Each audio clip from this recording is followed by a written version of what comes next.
നമസ്കാരം. സമഗ്രയിലേക്ക് സ്വാഗതം.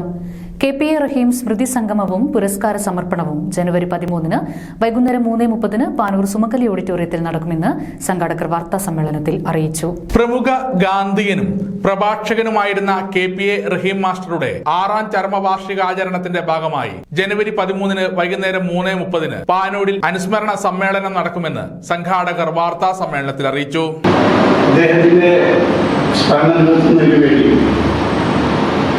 അദ്ദേഹം നടന്ന് നീങ്ങിയ വഴികൾ ഗാന്ധിയൻ ചിന്താഗതി, ആ ചിന്താഗതി വെച്ചു പുലർത്തുന്ന കേരളത്തിൽ ജീവിച്ചിരിക്കുന്ന പ്രഗത്ഭരായ ഗാന്ധിയന്മാര്, പ്രഭാഷകർ, രചയിതാക്കൾ, ഇതെല്ലാ ഗുണങ്ങളും ഒത്തുണങ്ങിയ ആളുകളെ തെരഞ്ഞെടുത്ത് അദ്ദേഹത്തിൻ്റെ പേരിൽ ഞങ്ങൾ 4 വർഷമായി അവാർഡ് കൊടുത്തു.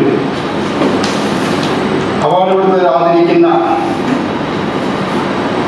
കഴിഞ്ഞ 3 വർഷക്കാലം നിങ്ങൾ ചെയ്ത, ഈ വർഷവും നിങ്ങൾ ചെയ്യാൻ ഉദ്ദേശിക്കുന്ന പരിപാടി ഈ 11-ാം തീയതി അദ്ദേഹത്തിൻ്റെ ഓർമ്മദിനത്തിൽ ഞങ്ങൾ അത് തുടരാൻ ഉദ്ദേശിക്കുന്നു.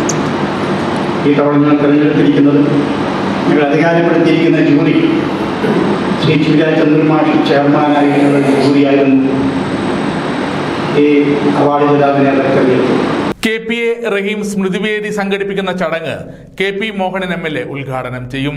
യാക്കൂബ് എലാങ്കോട് അധ്യക്ഷത വഹിക്കും. സ്മൃതിവേദി ഏർപ്പെടുത്തിയ പുരസ്കാരം നാരായണൻ തിക്കോടിക്ക് ചടങ്ങിൽ സമർപ്പിക്കും. സ്വാമി സുരേശ്വരാനന്ദ ശിവഗിരി മഠം മുഖ്യ പ്രഭാഷണം നടത്തും. സ്മൃതിവേദി ഭാരവാഹിയായിരുന്ന കെ.വി. മനോഹരനെ ചടങ്ങിൽ ആദരിക്കുമെന്ന് സംഘാടകരായ യാക്കൂബ് എലാങ്കോട്, കെ.സി. കുഞ്ഞിക്കണ്ണൻ, അഷ്റഫ് പൂക്കോം, കെ.ടി. ശ്രീധരൻ, ദിനേശ് ചമ്പാട് എന്നിവർ വാർത്താ സമ്മേളനത്തിൽ അറിയിച്ചു.